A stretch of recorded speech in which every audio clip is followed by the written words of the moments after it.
بسم اللہ الرحمن الرحیم۔ حضرت عمر فاروق رضی اللہ تعالیٰ عنہ کا دریائے نیل کے نام خط لکھنا اور اس کے بعد دریائے نیل کا جاری ہو جانا، یہ بڑا ہی مشہور و معروف واقعہ ہے۔ بہت سی اردو کی کتابوں کے اندر لکھا رہتا ہے، بہت سے حضرات اس کو بیان کیا کرتے ہیں۔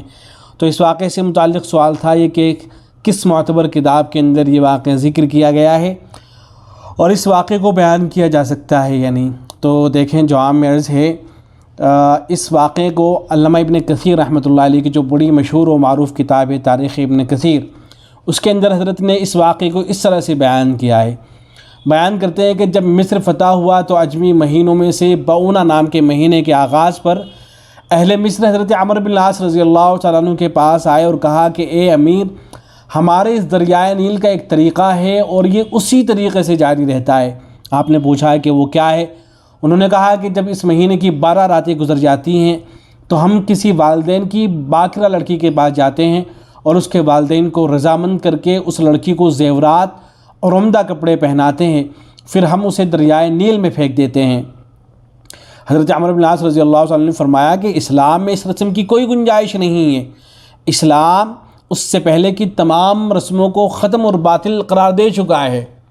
اس کے بعد علامہ ابن کثیر رحمۃ اللہ نے لکھا ہے کہ راوی کہتے ہیں کہ پھر وہ لوگ بعونہ، ابیب اور مصرا 3 مہینے وہیں مصر میں ٹھہرے رہے، لیکن نیل جاری نہیں ہوا، نہ تھوڑا اور نہ زیادہ، یہاں تک کہ اہل مصر نے وہاں سے جلا وطنی کا ارادہ کر لیا۔ حضرت عمرو بن العاص رضی اللہ عنہ نے یہ صورتحال حضرت عمر فاروق رضی اللہ عنہ کو لکھی۔ آپ نے جواب میں لکھا کہ جو کچھ تم نے کیا صحیح کیا، میں اس خط کے اندر ایک چھوٹی سی پرچی بھیج رہا ہوں، اسے دریائے نیل میں ڈال دیں۔ حضرت عمرو بن العاص رضی اللہ عنہ نے خط پڑھا اور اس میں موجود پرچی کو دیکھا تو اس میں لکھا تھا کہ اللہ کے بندے امیر المؤمنین عمر بن الخطاب کی طرف سے اہل مصر کے نیل کے نام، اما بعد، اگر تو اپنی مرضی اور اپنے حکم سے چلتا ہے تو مت چل، ہمیں تیری کوئی ضرورت نہیں، اور اگر تو اللہ واحد قہار کے حکم سے چلتا ہے اور وہی ذات تجھے چلاتی ہے تو ہم اللہ تعالیٰ ہی سے سوال کرتے ہیں کہ وہ تجھے جاری کر دے۔ راوی کہتے ہیں کہ جب یہ پرچی دریائے نیل میں ڈالی گئی اور ہفتے کی صبح لوگ بیدار ہوئے تو دیکھا کہ اللہ تعالیٰ نے ایک ہی رات میں نیل کو 16 ہاتھ بلند کر دیا، اور اللہ تعالیٰ نے اس دن سے آج تک اہل مصر سے اس رسم باطل کا خاتمہ کر دیا۔ تو یہ علامہ ابن کثیر رحمۃ اللہ علیہ نے ذکر فرمایا ہے۔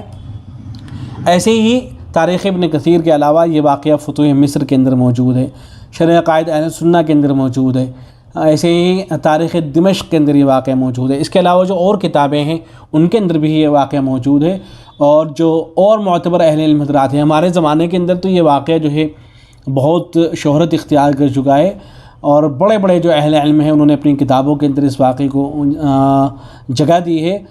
شیخ الاسلام حضرت مفتی تقی عثمانی دامت برکاتہ العالیہ نے اپنی کتابوں کے اندر ایک سے زائد جگہ پر اس واقعے کو ذکر کیا ہے۔ حضرت کا ایک چھوٹا سا رسالہ ہے جس کا نام ہے تراش ہے، اس کے اندر حضرت نے اس کو ذکر کیا ہے۔ ایسے ہی حضرت شیخ الاسلام مفتی تقی عثمانی دامت برکاتہ العالیہ کی جو مشہور و معروف کتاب ہے جہان دیدہ، اس کے اندر بھی جو ہے یہ واقعہ ذکر ہوا ہے، حضرت نے اس واقعے کو ذکر کیا ہے۔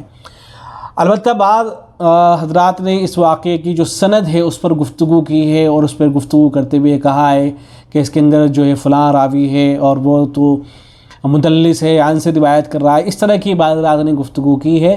لیکن یہ سب گفتگو کرنے کے باوجود بھی وہ زیادہ اس نتیجے پر پہنچے ہیں کہ یہ واقعہ ضعیف قسم کا ہے، ان حضرات کی رائے ہے۔